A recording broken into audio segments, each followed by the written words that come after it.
Okay, so old Hollywood is dead.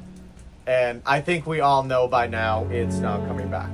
And I'm making this video now not ready because I know if I ever make this video when I am ready, I'm never gonna actually make it. The point of this video is to say the magic of Hollywood seems to be gone.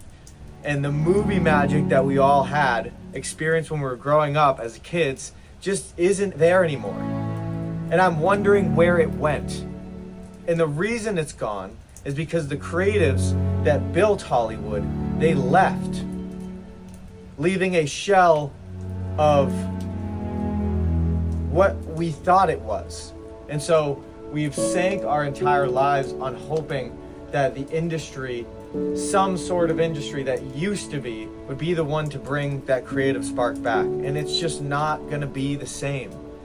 And I know it's easy to just be mad at me and be like, you don't know anything, you're too young, you're not even in the industry. Like, I'm not. Like, I've never experienced that. But I do know one thing. When I was watching movies when I was young, when it was animated, when it was live action, I felt something. In the movies, they don't feel like that anymore.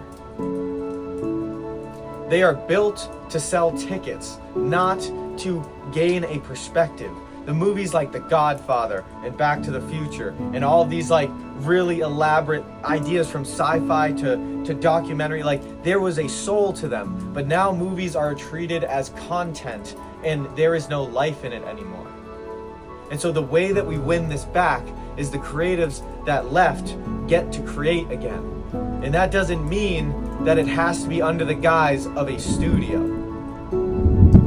And what I think it means is that those same creatives can now operate without $500 million or $100 million budget, but with a budget that will allow them to be creative and still allow them to maintain the control over the creative process. And something needs to change. And I don't have the answer, but I do know that if we find a way to collaborate in smaller teams, we don't need necessarily 100 or 200 or 300 person crews anymore. I think that, and again, you could get mad at me and be like, you're stealing jobs. No, that's not the point. I'm just saying we can do more. We can create more now with the tools and technology that is available to all of us, even in a single phone. People from around the world can create for each other for the experience of sharing their perspective. And that's what always mattered. The executives that tell you what is a good idea and what is not a good idea, they are gone.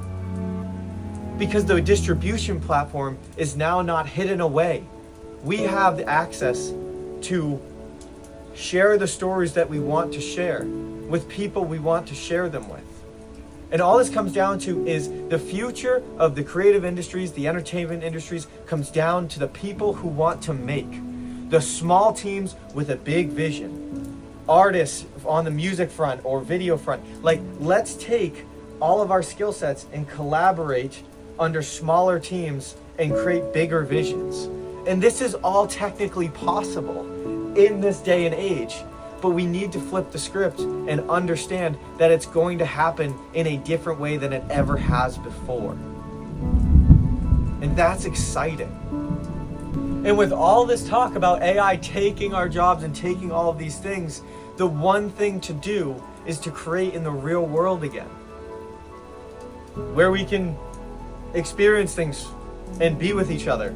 And this goes for all industries, from live events to broadcast to sporting and entertainment. Like, this goes everywhere. This doesn't just stop with Hollywood. This could get into the deep arts and the music when we realize we all get to create for each other again. Now, the hard part is, how do we build a model that supports that? And I don't have the answer, but I'm willing to bet it's in a couple hard conversations with each other, and I think we'll find it. And I'm not asking to tear down the old way of doing things to build something new. I'm just saying we've got to try something different. So let's begin.